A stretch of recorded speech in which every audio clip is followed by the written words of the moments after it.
মোৰ প্ৰিয় গ্ৰন্থ ৰচনা অনুৰাধাৰ দেশ। আৰম্ভণি। গ্ৰন্থ হৈছে জাতি এটাৰ সভ্যতাৰ পৰিচয়।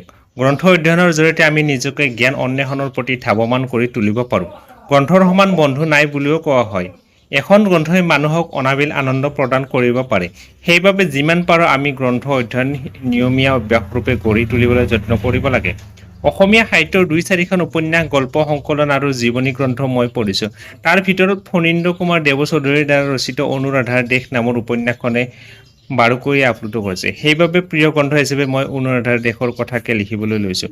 লেখকৰ পৰিচয়। ফণীন্দ্ৰ কুমাৰ দেৱচৌধুৰী অসমীয়া সাহিত্যৰ এজন বিশিষ্ট সাহিত্যিক। তেওঁৰ সৃষ্টি বিশেষকৈ সমাজ, সংস্কৃতি, নৈতিকতা আৰু ৰাজনৈতিক সামাজিক মূল্যবোধৰ ওপৰত কেন্দ্ৰিত।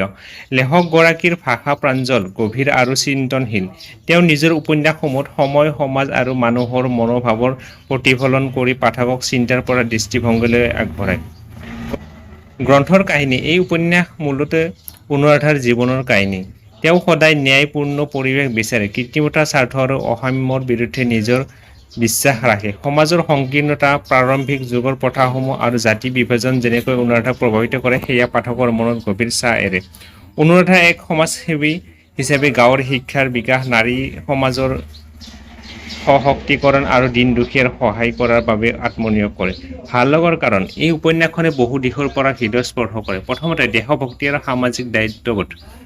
অনুৰাধাৰ চিন্তাধাৰা আৰু কৰ্মপন্থাই আদৰ্শ সমাজৰ আকাংক্ষা প্ৰকাশ কৰে। দ্বিতীয়তে, নাৰীবাদী দৃষ্টিকোণ। উপন্যাসখনত অনুৰাধা যেন অসাম্যৰ বিৰুদ্ধে প্ৰতীকস্বৰূপ। তৃতীয়তে, নেতিবাচকতা আৰু অসত্যৰ বিৰুদ্ধে প্ৰতিবাদ। চতুৰ্থতে, ভাষাৰ সৌন্দৰ্য। লেখকগৰাকীৰ ভাষা সহজ, প্ৰাঞ্জল কিন্তু চিন্তনশীলতা ভৰপূৰ। আহৰণ কৰা মূল্যবোধ। মানৱতা। অনুৰাধাৰ কৰ্মই দেখুৱায় যে সমাজৰ উন্নয়নৰ মূল আধাৰ হ'ল সহানুভূতি আৰু সহযাত্ৰীতা। সততা আৰু নৈতিকতা। নিৰ্ভীকভাৱে ন্যায়ৰ পক্ষে থিয় হোৱাটো উপন্যাসৰ এক কেন্দ্ৰবিন্দু। দেশৰ প্ৰতি দায়িত্ববোধ। নিজস্ব স্বাৰ্থৰ ওপৰত দেশৰ স্বাৰ্থক প্ৰাধান্য দিয়া শিক্ষা। সামৰণি। অনুৰাধাৰ দেশ উপন্যাস এটা আদৰ্শ, এটা অনুপ্ৰেৰণা আৰু এটা সময় উপভোগ কৰা সমাজৰ প্ৰতিচ্ছবি। এই কাহিনীয়ে শুধুমাত্ৰ অনুৰাধাৰ জীৱনৰ পথ দেখুৱাই নাথাকে, বৰং পাঠকক নিজে নিজৰ দেশৰ সৈতে আত্মিক সংযোগ পাতিবলৈ উৎসাহিত কৰে। তো এইখনে আছিল ৰচনাখন।